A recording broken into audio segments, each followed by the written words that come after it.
Assalamualaikum warahmatullahi wabarakatuh. Waalaikumsalam warahmatullahi wabarakatuh.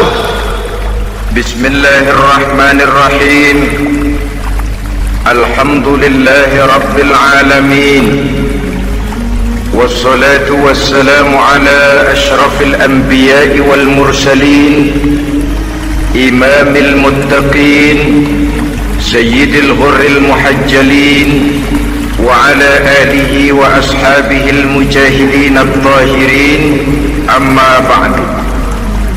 Saudara-saudara kaum muslimin rahimakumullah, sesungguhnya gaya hidup seseorang sangat ditentukan oleh cara bagaimana dia memandang hidup ini. Dengan kata lain, bagaimana seseorang memandang hidup, begitulah dia akan hidup. Oleh sebab itu, untuk mengubah keadaan seseorang harus diawali lebih dahulu dengan mengubah caranya memandang kehidupan ini. Itulah sebabnya dalam surah Ar-Ra'd ayat 11 Allah Subhanahu wa ta'ala menjelaskan, Innallaha la yughayyiru ma biqaumin hatta yughayyiru ma bi anfusihim. Allah Subhanahu wa ta'ala tidak akan mengubah nasib dan keadaan satu kaum sampai kaum itu berusaha mengubah apa yang ada di dalam diri mereka sendiri. Yang ada di dalam diri itu tentu tidak lain adalah rule of thinking, bahasa kerennya state of mind, kata orang Kulon, cara berpikir, cara memandang kehidupan yang akan sangat mewarnai cara orang menjalani kehidupan itu sendiri. Oleh karena itu, pada pertemuan kali ini kita akan membicarakan tentang dasar dan tujuan hidup dari seorang muslim di dalam kehidupan ini. Yang pertama, tentang dasar dan landasan hidup. Seorang muslim tak dapat lain mendasarkan kehidupannya dengan Islam. Di dalam mendasari kehidupan dengan Islam ini, Allah Subhanahu wa ta'ala menuntut, Ya ayyuhalladzina amanu dukhulu fis-silmi kafah. Hai orang-orang yang beriman, masuklah kamu ke dalam Islam itu secara total, secara utuh, secara seluruhnya. Jangan separuh-separuh, jangan sepotong-sepotong. Mendasari hidup dengan Islam artinya menjadikan Islam sebagai way of life, sebagai rule of thinking, sebagai state of mind di dalam kita memecahkan problema-problema kehidupan, sehingga tidak satu persoalan hidup yang bagaimanapun kecilnya sekalipun yang tidak tersentuh oleh nilai-nilai ajaran agama Islam ini. Kemudian di dalam mendasarkan hidupnya dengan Islam, ia mempunyai satu keyakinan. Pertama, Islam sebagai dasar hidupnya adalah agama yang sesuai dengan fitrah daripada manusia. Allah Subhanahu wa ta'ala pencipta manusia. Allah Subhanahu wa ta'ala yang menurunkan agama Islam. Oleh sebab itu, tentu saja seluruh konsepsi Islam ini sudah diukur sedemikian rupa sesuai dengan kemampuan yang dimiliki oleh manusia. Secara logika bisa kita katakan, pabrik mobil di Jerman misalnya bikin mobil namanya Mercy. Seiring dengan itu dikeluarkannya buku petunjuk. Mobil ini bernama Mercy, kecepatan maksimal sekian ratus kilometer per jam, daya angkutnya sekian ratus kilogram. Kalau rusak memperbaikinya ini onderdilnya itu umpamanya. Karena pabriknya yang bikin mobil, lalu pabriknya juga yang mengeluarkan buku petunjuk, tentu buku itu sesuai benar untuk mobilnya. Dan logika mengatakan tidak bisa kita punya mobil Mercy rusak, kita perbaiki dengan menggunakan buku petunjuk yang dikeluarkan oleh pabrik mobil Fiat. Tentu saja mobil makin rusak, acak-acakan dan tidak karu-karuan. Ini artinya, jikalau manusia ingin baik, jikalau manusia ingin mencapai sesuatu yang bernama bahagia, dia harus mengikuti petunjuk yang dikeluarkan oleh yang menciptakan manusia. Dan petunjuk-petunjuk itu telah turun dalam satu konsepsi yang bernama Islam yang sesuai dengan fitrah manusia. Yang kedua, oleh karena keyakinannya bahwa Islam sesuai dengan fitrah manusia, ia pun berkeyakinan bahwa Islam adalah agama untuk seluruh manusia, universal. Walaupun ia diturunkan di tanah Arab, tetapi ia bukanlah agama hanya untuk orang Arab semata-mata. Keyakinan ini perlu ditegakkan kembali, oleh karena akhir-akhir ini muncul pendapat-pendapat yang menganggap seolah-olah agama itu barang impor. Persilahkan saja kalau memang itu merupakan keyakinannya, tetapi menganggap agama sebagai barang impor sungguh merupakan satu kekeliruan yang sangat besar. Bahwa Arab sebagian besar memang Islam, jelas, tetapi Islam bukannya Arab, itu pun harus kita akui. Kita bisa menjadi muslim yang baik tanpa perlu menjadi orang Arab. Dengan kata lain, kita bisa menjadi muslim yang baik dengan tetap menjadi warga negara Indonesia yang baik. Bahwa Al-Quran diturunkan dalam bahasa Arab oleh karena memang ia turun di tanah Arab. Buktinya apa? Walaupun Quran dalam bahasa Arab, tidak satu pun ayat Quran yang ditujukan kepada orang Arab semata-mata. Tidak ada ayat ya ayyuhal arabiyun, hai orang-orang Arab. Tidak ada. Yang ada malah ya ayyuhan nas, wahai manusia. Manusia yang mana? Yang mana saja asal merasa manusia. Kalau tidak merasa manusia, tidak usah terpanggil dengan ayat tadi. Maka dalam mendasari hidup dengan Islam, kita berkeyakinan Islam adalah agama untuk seluruh manusia. Yang ketiga, di dalam mendasari hidup dengan Islam, kita berkeyakinan Islam adalah agama terakhir yang diturunkan kepada Rasul terakhir. Tidak ada Rasul dan Nabi sesudah Nabi Muhammad, dan tidak ada agama lagi sesudah agama Islam. Dasar-dasar keyakinan ini melembaga dalam pribadi kita, membentuk satu keyakinan yang mendasari kehidupan ini, sehingga tidak satu problema yang bagaimanapun kecilnya dalam kehidupan yang tidak tersentuh oleh nilai-nilai Islam. Sejak kita tidur sampai kita bangun tidur, bahkan tidur itu sendiri, dan seluruh kegiatan kehidupan yang kita laksanakan dalam 24 jam, tidak satu pun yang tidak tersentuh oleh nilai-nilai Islam. Inilah pandangan hidup muslim. Jawaban seorang muslim terhadap problema-problema kehidupan yang dihadapinya, yang di dalam menjawab problema itu ia Islam oriented, berorientasi kepada nilai-nilai Islam. Apa kata Islam tentang pekerjaan yang dihadapinya? Halal kata Islam, halalah dia katakan. Haram kata Islam, haram dia katakan. Islam oriented. Barometer dalam perbuatannya tidak lain daripada nilai-nilai Islam itu sendiri. Dan kemudian di dalam mendasari kehidupan dengan Islam, ia berkeyakinan Islam adalah satu-satunya agama yang benar. Bahasa kerennya, Islam is the single one, the true religion behind the God. Satu-satunya. Keyakinan ini kelihatannya subjektif, tapi memang inilah pokok daripada kehidupan beragama. Saudara-saudara kaum muslimin rahimakumullah, kalau itulah dasar daripada kehidupan kita sebagai muslim, apa yang menjadi landasannya? Kalau dasar hidup kita Islam, maka landasan hidup kita tidak lain adalah Al-Quran dan Sunnah Rasulullah Sallallahu Alaihi Wasallam.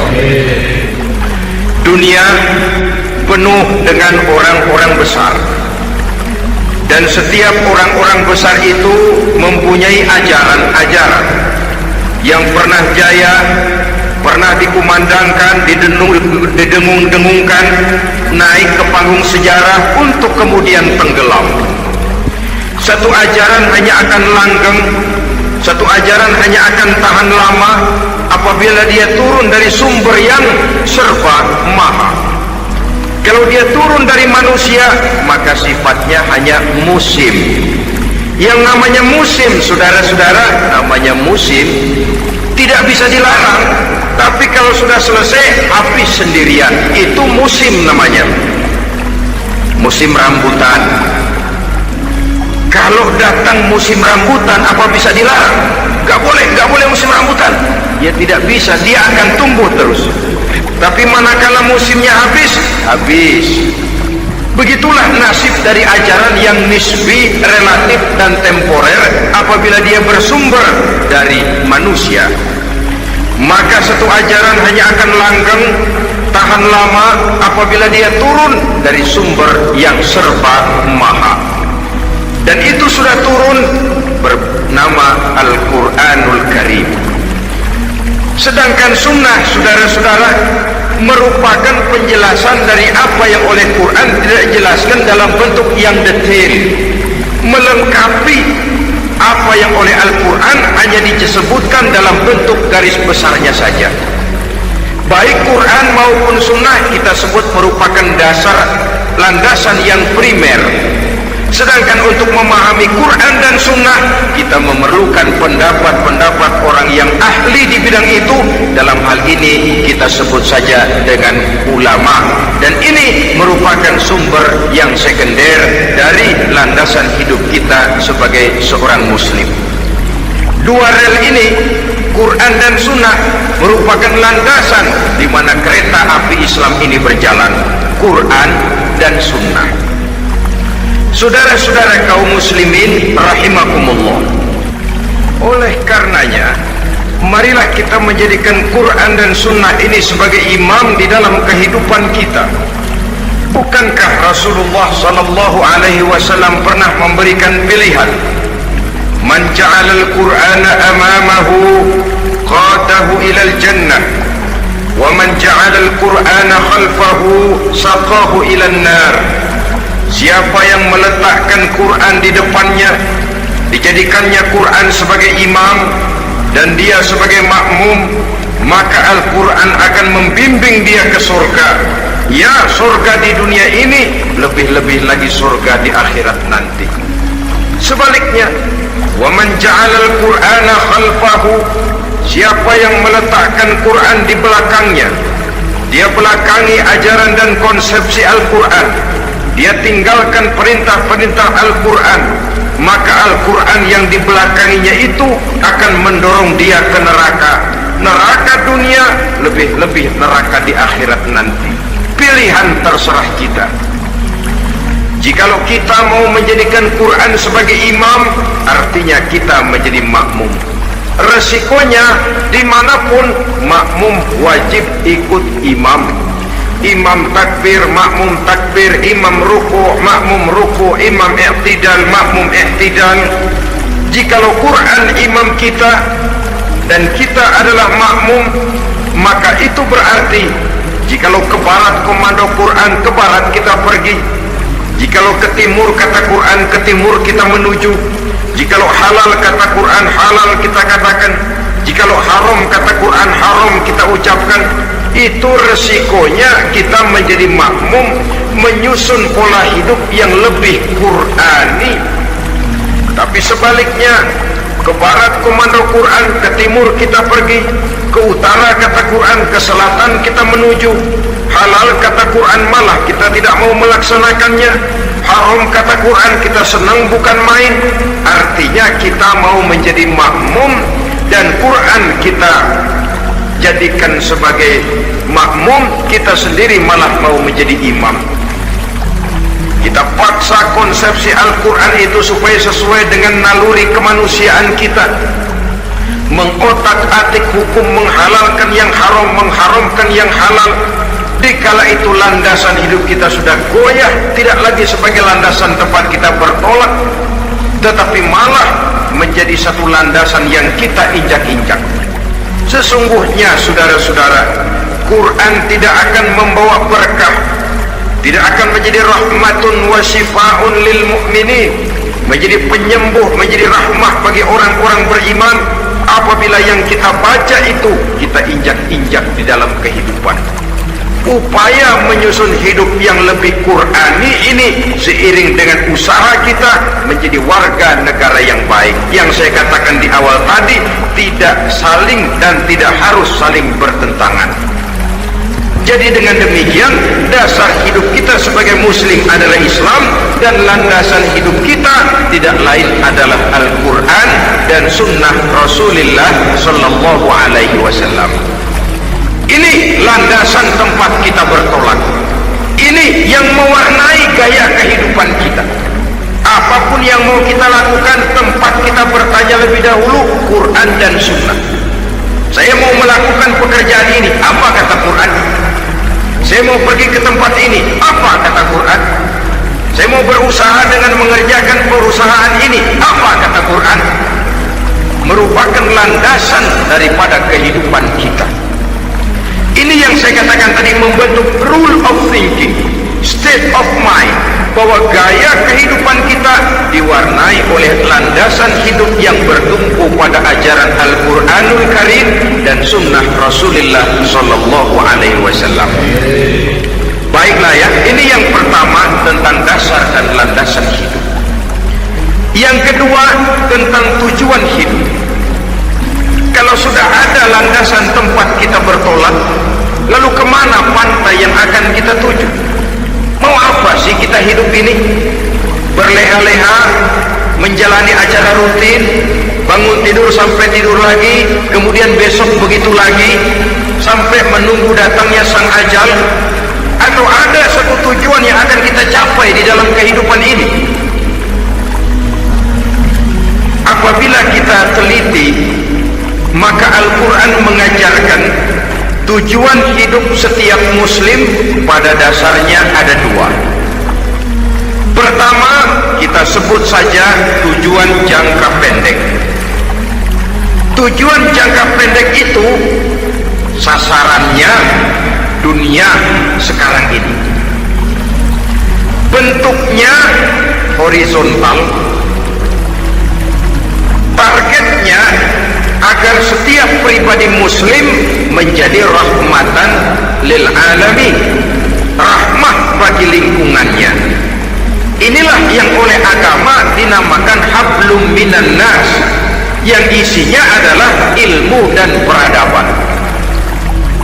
Jadi dunia dan seluruh isinya merupakan tujuan jangka pendek saja.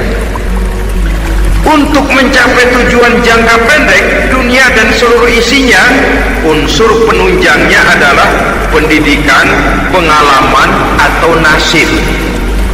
Makin tinggi pendidikan, makin mudah menjangkau hidup. Makin banyak pengalaman, makin mudah menguasai dunia. Atau karena faktor nasib, pendidikannya tidak seberapa, pengalaman pun kadang-kadang dangkal, tapi karena nasibnya lagi hoki, kata orang sekarang, nasibnya lagi bagus, dia naik ke panggung memegang peranan. Faktor yang namanya nasib ini ada, tapi tidak bisa dijadikan sandaran. Untuk menjangkau dunia dan seluruh isinya, unsur penunjangnya pertama pendidikan, yang kedua pengalaman, yang ketiga faktor nasib.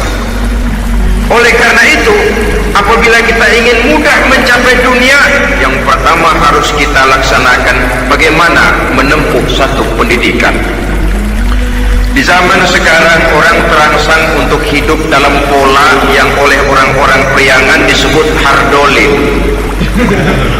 Saudara tahu hardolin? Itu potongan dari dahar modal ulin. Filsafat hidup yang pakaian mau bagus, makan mau enak, kerja nggak mau. Akhirnya jadilah dia penghayal kelas berat, tukang-tukang lamun kelas tinggi.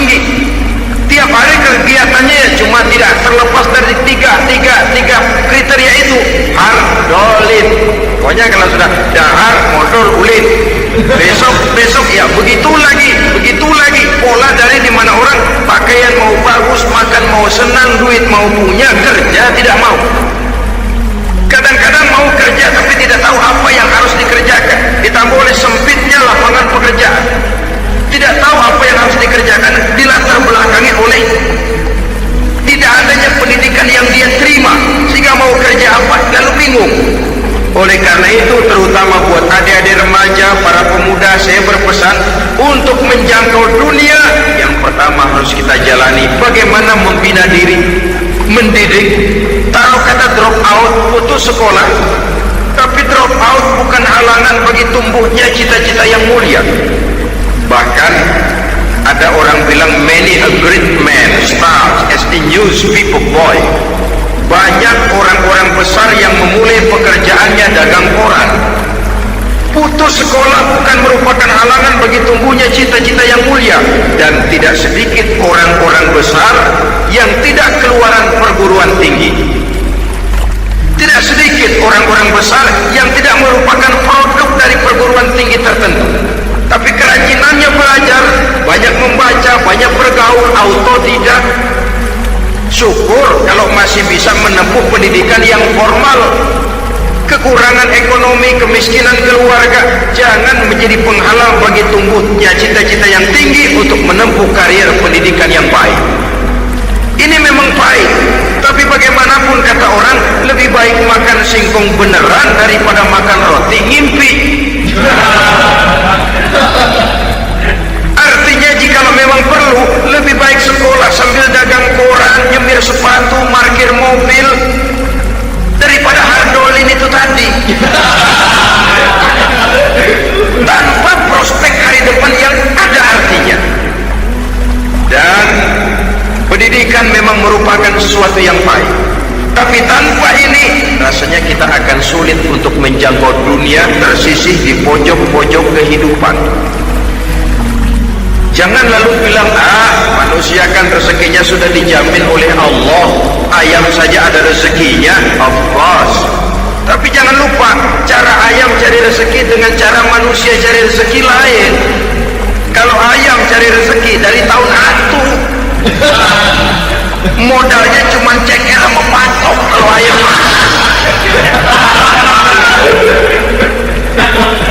asal bisa nyeker, bisa matok, ayam dapat rezeki. Pokoknya kertok dah. Tapi manusia cari rezeki, dia harus cari lapangan kerja. Lapangan kerja sulit.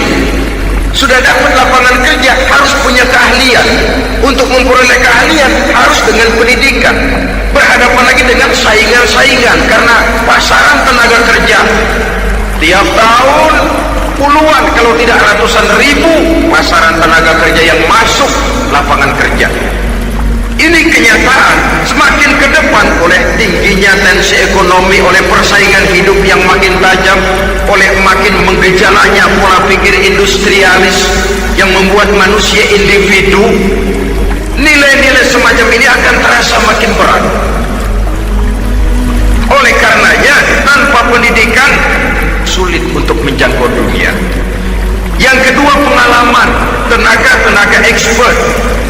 Sehingga orang mengatakan experience is the best teacher. Pengalaman adalah guru yang paling bijaksana. Dengan pengalaman kita makin dewasa. Dan orang sering mengatakan kegagalan hakikatnya adalah keberhasilan yang tertunda. Jangan takut gagal, kalau itu akan mengantarkan kita kepada pola hidup yang lebih dewasa, lebih tegar, lebih sanggup menghadapi kesulitan-kesulitan. Dan faktor yang ketiga, nasib.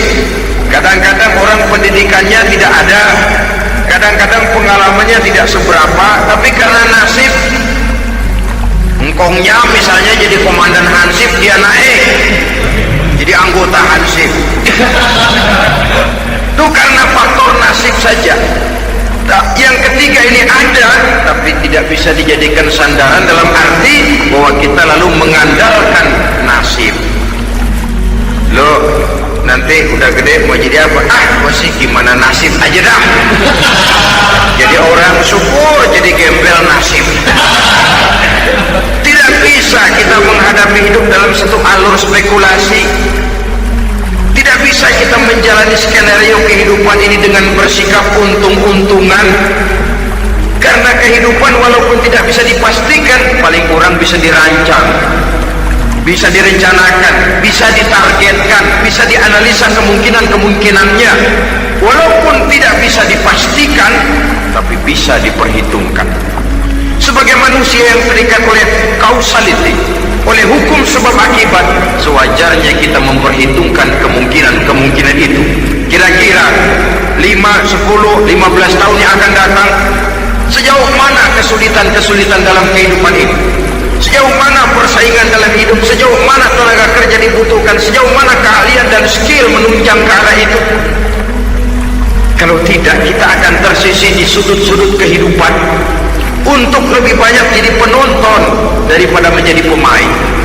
Padahal kita ingin jadi pemain, kita ingin atlet, kita ingin punya peranan, karena kita oleh agama dituntut menjadi rahmatan lil alamin, menjadi rahmah bagi lingkungan di mana kita tinggal, mewarnai lingkungan, bukan cuma diwarnai oleh lingkungan itu sendiri.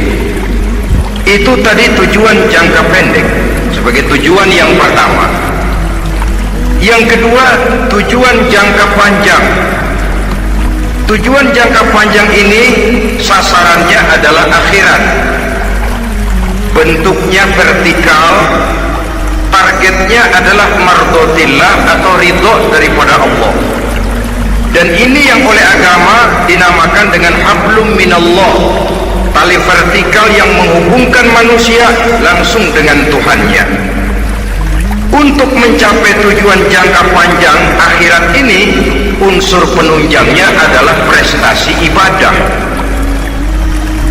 Kalau untuk tujuan jangka pendek, dunia dan seluruh isinya, pendidikan, pengalaman, dan nasib memegang peranan yang sangat penting, maka untuk akhirat, pendidikan, pengalaman, nasib tidak punya pengaruh banyak. Unsur penunjangnya adalah prestasi ibadah. Bagaimanapun tinggi pendidikan, bagaimanapun banyak pengalaman, tanpa prestasi ibadah, nol besar kita dalam pandangan Allah Subhanahu wa ta'ala. Saudara-saudara kaum muslimin rahimakumullah, itu sebabnya seorang muslim sholat, puasa, haji, zakat, yang kalaupun ada target dunia itu cuma side effect saja, sekedar satu efek sampingan. Target utamanya tetap tujuan jangka panjang, akhirat dan ridho Allah. Kenapa kita sholat? Untuk mencari ridho Allah.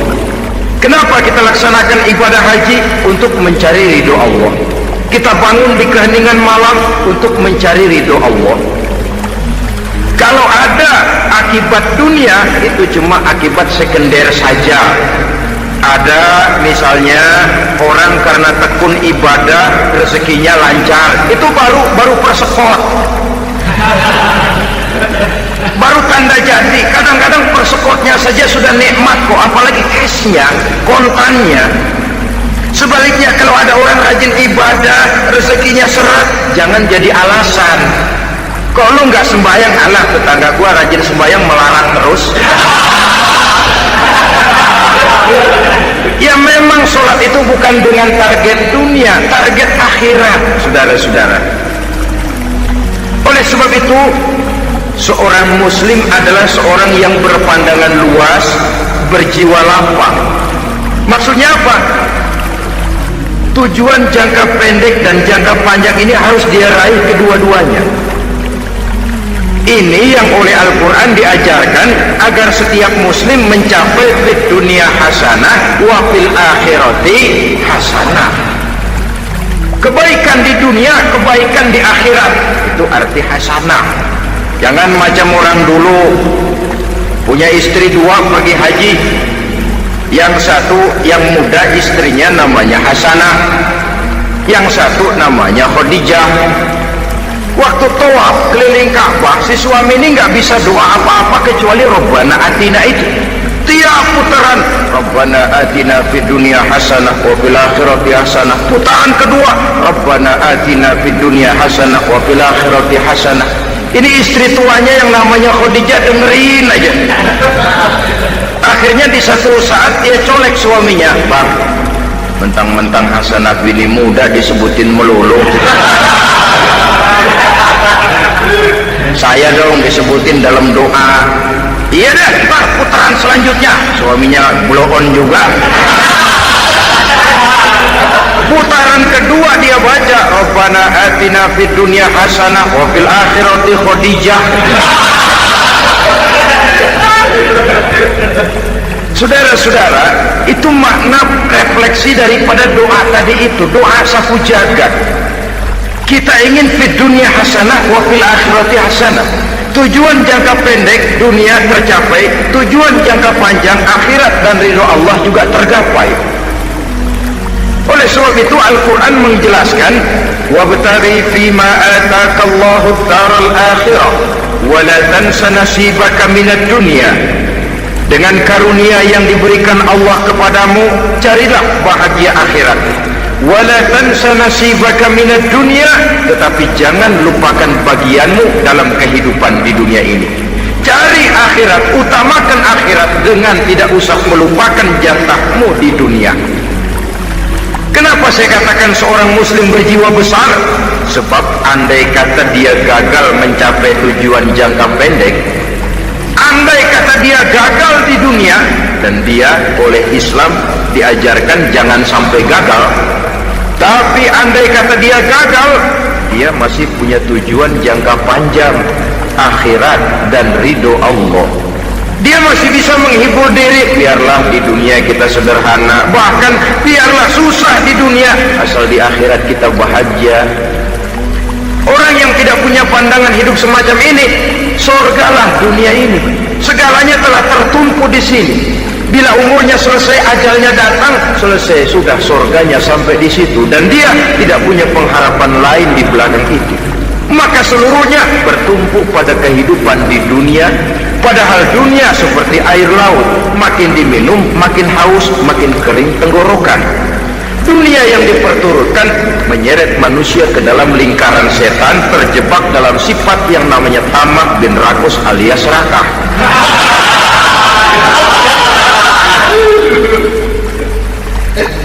Andai kata dia gagal untuk tujuan jangka pendek, dia masih punya tujuan jangka panjang, akhirat. Dia masih sanggup berkata, biar di dunia kita sederhana, bahkan biar kepelangsak sengsara susah di dunia, asal di akhirat kita bisa bahagia. Kan masih ada harapan. Yang paling bangpak, paling rusak betul, sudah di dunia sengsara, di akhirat celaka. Jadi dunia rumahnya gubuk, pinggir kali miring, asal hujan bocor, utang selebar warung, bayang kagak, ngaji enggak, puasa enggak, saban malam miring mulu. Saudara hadirin yang saya hormati, lalu kapan mau bahagia kalau sudah di sini susah, di sana akan susah juga. Ini yang pertama, seorang muslim, seorang yang optimis, berjiwa besar, luas pandangan. Kegagalan dia dalam jangka pendek tidak menyebabkan dia melupakan tujuan jangka panjang. Yang kedua, positifnya apa? Cara dia mencapai tujuan jangka pendek diwarnai oleh keyakinan adanya tujuan jangka panjang. Dia memang benar cari harta, tapi karena dia yakin ada akhirat, Allah ridho apa tidak? Ini positifnya. Saya memang cari duit, tapi dengan cara ini Allah ridho apa tidak? Saya memang ingin berpakaian yang rapi, tapi dengan tidak menutup aurat begini, Allah ridho atau tidak? Saya memang bergaul menghormati teman, tapi terjebak dalam minuman keras karena menghormati teman, Allah ridho apa tidak? Ini orang yang punya tujuan jangka panjang. Segalanya diberikan bingkai dengan pertanyaan, Allah ridho atau tidak? Keyakinannya terhadap tujuan jangka panjang mewarnai gaya hidupnya di dunia ini, mencapai tujuan jangka pendek tadi. Mau minum, Allah ridho apa enggak ini? Mau makan, yang saya makan Allah ridho apa enggak itu. Pendeknya apapun yang mau dia kerjakan, karena dia punya keyakinan tujuan jangka panjang, dia selalu menimbang terhadap ridho Allah tadi. Jadi tanpa prestasi ibadah, kita nol besar dalam pandangan Allah. Ini nilai manusia yang hakiki di sini. Ini makna inna akramakum indallahi atqakum. Di akhirat nanti kan tidak pernah akan disidang. Kamu pendidikan setinggi apa? Tidak. Gelarmu berapa renteng? Profesor, doktor? Tidak. Akhirat hanya menyidang kau sholat atau tidak, kau puasa atau tidak, kau zakat atau tidak. Diberikan kamu harta yang banyak, dari mana kau dapat, kemana kau belanjakan. Prestasi ibadah itu yang ditanya. Setinggi apa pendidikan, sebanyak apa pengalaman, no problem, tidak jadi masalah di akhirat. Prestasi ibadah itu yang akan kita persembahkan di hadapan Allah. Itu makna inna akramakum indallahi atqakum. Kerbau dinilai dari dagingnya, makin gemuk makin mahal harganya. Tapi ada perkutut lebih mahal dari kerbau. Perkutut itu mahalan mentahnya loh daripada matangnya. Karena harga perkutut pada suaranya. Lalu di mana harga manusia yang paling gemuk? Tidak. Suaranya, oh kalau manusia dinilai dari suaranya, barangkali Madonna nomor awal masuk surga. Hanyalah dengan prestasi ibadah kita bisa mencapai tujuan jangka panjang akhirat dan ridho Allah. Nah baiklah ya, kalau sudah jelas bahwa kita punya dua tujuan jangka hidup, jangka pendek dan jangka panjang, bagaimana Islam mengajarkan kita meraih dua ini? Pada prinsipnya Islam mengajarkan sistem keseimbangan dalam berbagai aspek kehidupan. Keseimbangan ini nampak dengan nyata diajarkan oleh agama kita, seperti ayat yang saya bacakan tadi. Dengan karunia yang diberikan Allah kepadamu, cari negeri akhirat, tapi jangan lupakan bagianmu di dunia ini. Dalam bentuk yang lebih nyata, bekerjalah untuk duniamu seolah kau akan hidup buat selamanya, tapi bekerjalah buat akhiratmu seolah kau akan mati besok. Manifestasinya dalam kehidupan, misalnya orang kaya diperintah membantu yang miskin, tapi orang miskin dianjurkan berusaha.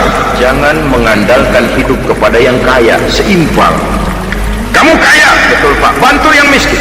Kamu miskin, iya Pak, berusaha, seimbang. Tuan rumah diwajibkan menghormati tamu, tamu diwajibkan tahu diri, seimbang.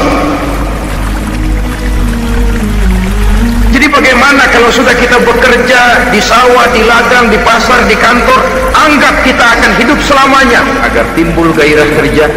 Tapi kalau sudah sholat, anggap kita akan mati besok supaya timbul khusyuknya. Nah, titik tekannya di mana? Stresnya itu. Walaupun Islam mengajarkan sistem keseimbangan, tapi Al-Quran tetap menggarisbawahi walal akhiratu khairul laka minal, bahwa bagaimanapun seimbangnya, akhirat itu lebih utama daripada dunia. Bagaimana implementasinya? Kata orang-orang tua, kalau kita menanam padi, rumput pasti tumbuh, tapi nanam rumput jangan mimpi tumbuh padi. Maksudnya apa? Kalau satu perbuatan kita niatkan karena Allah, dunianya pasti ikut. Tapi kalau satu perbuatan diniatkan karena dunia semata-mata, akhirat akan hilang.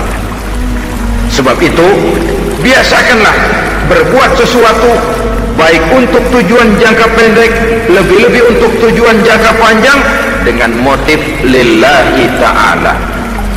Jadi saya ulangi, satu perbuatan kalau sudah diniatkan karena Allah, dunia biasanya ikut.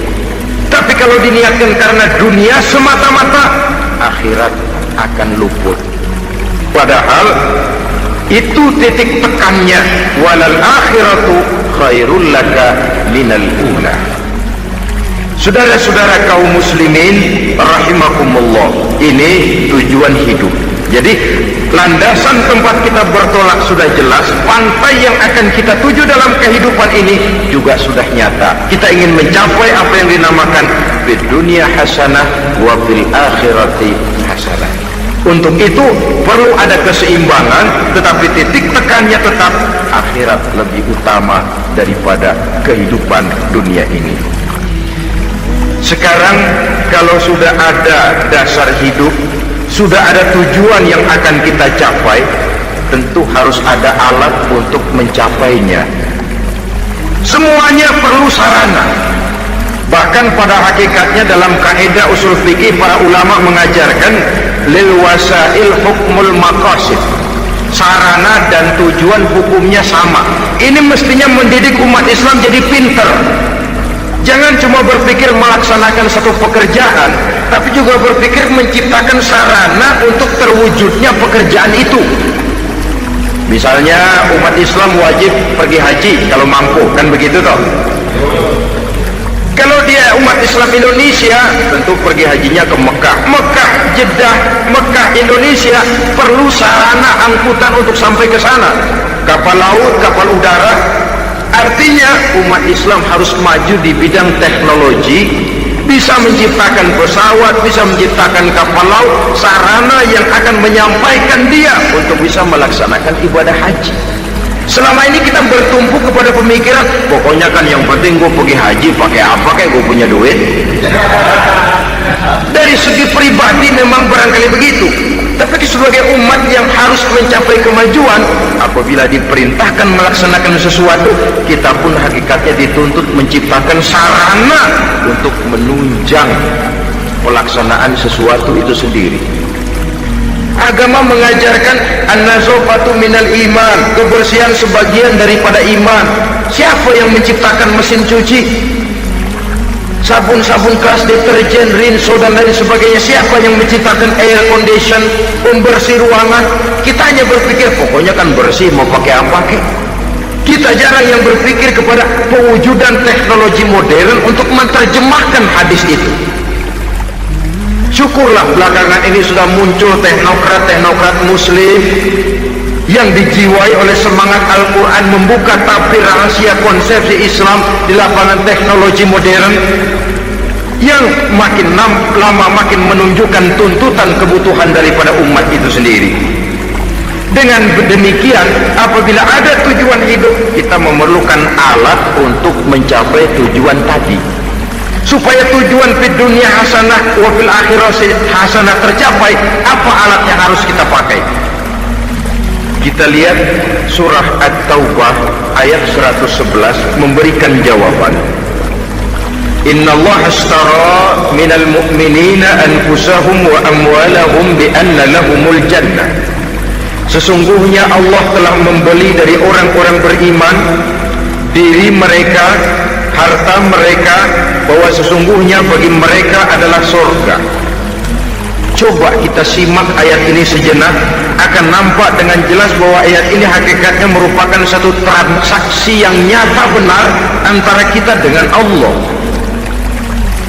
Transaksi jual beli sudah terjadi, dan itu langsung dengan Allah, tertuang dalam pernyataan Quran. Pembeli Allah, penjual kita orang-orang beriman, dagangannya adalah anfus dan amwal, harganya adalah surga. Itu sudah tanda tangan pernyataan kita siap jual beli ya Allah. Apalagi baiat kita apa? Inna solati wa nusuki wa mahyaya wa mamati lillahi rabbil alamin. Solatku, ibadahku, hidup dan matiku cuma untuk Allah Tuhan seluruh sekalian alam. Minimalnya 5 kali sehari semalam baiat ini kita ulang dan kita ulang. Kenapa lalu kita tidak konsekuen? Dalam konteksnya dengan persoalan, maka alat hidup kita itu ada 2. Pertama, anfus. Ini bentuk mufrad dari jamaknya, bentuk jamak dari mufrad nafsun. Biasa diterjemahkan dengan diri. Yang dimaksud dengan diri adalah kepribadian. Yang dimaksud dengan kepribadian ialah kekayaan yang kita miliki dalam kepribadian kita. Artinya bisa tenaga, pikiran, konsep, gagasan, wewenang, ide, pangkat, jabatan, kemampuan, keahlian, skill, itu semuanya masuk ke dalam anfus, diri. Sedangkan amwal bentuk jamak dari mufrad malun, biasa diterjemahkan dengan harta. Pengertian di sini ialah seluruh bentuk-bentuk materi yang berada di bawah kekuasaan kita. Bisa rumah, bisa uang, bisa tanah, bisa kebun, bisa pabrik, bisa peternakan, itu semuanya amwal. Nah, baik anfus maupun amwal, diri, tenaga ke, pikiran ke, harta ke, pangkat ke, jabatan ke, kewenang ke, keahlian ke, untuk tujuan jangka pendek harus jadi rahmah bagi lingkungan. Untuk tujuan jangka panjang harus menunjang jalan menuju ridho Allah. Jika kalau pangkat kita menjauhkan kita dari ridho Allah, itu bukan nikmat tuh, azab.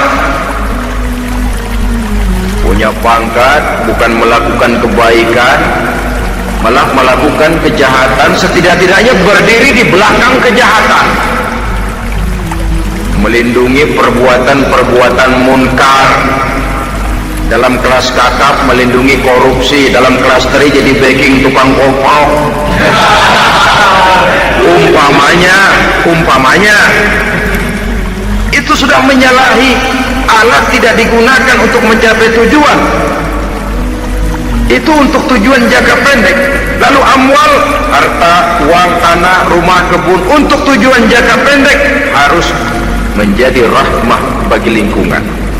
Sedang untuk tujuan jangka panjang, baik diri maupun harta harus menunjang jalan menuju ridho Allah, harus meningkatkan prestasi ibadah kita kepada Allah Subhanahu wa ta'ala.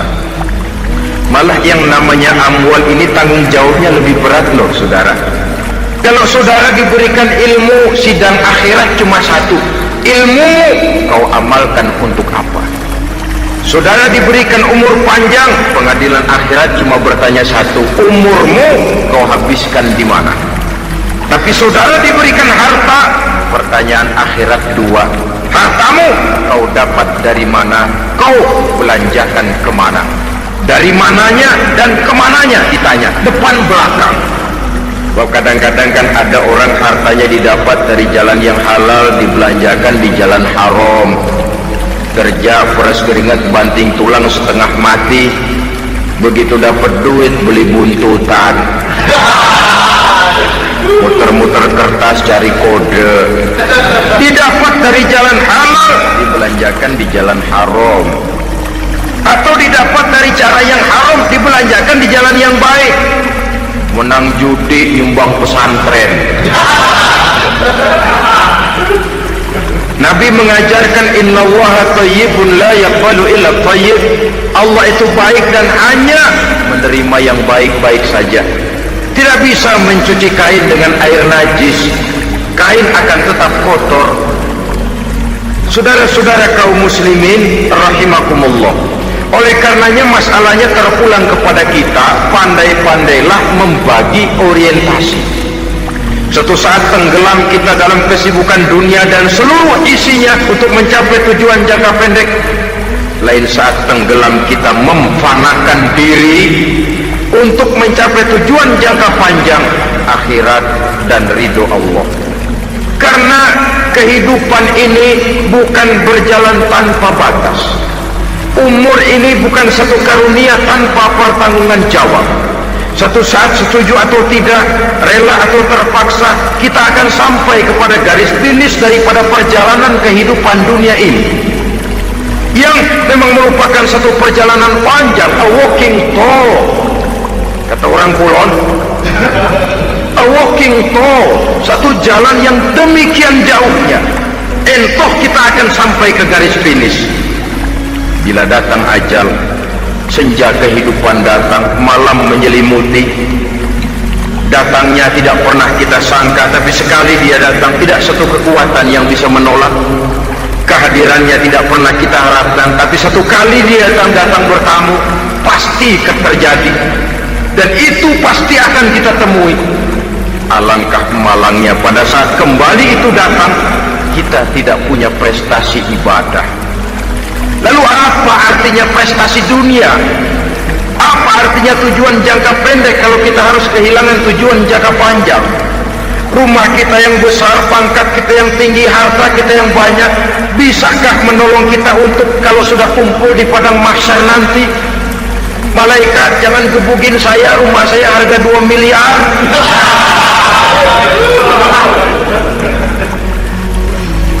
Sudahlah malaikat, damai saja, itu Rolls Royce saya. Pakai saja malaikat, pakai. Kata malaikat, gue budak, gue nggak butuh gituan. Hanya prestasi ibadah yang bisa menyelamatkan kita pada kondisi semacam itu.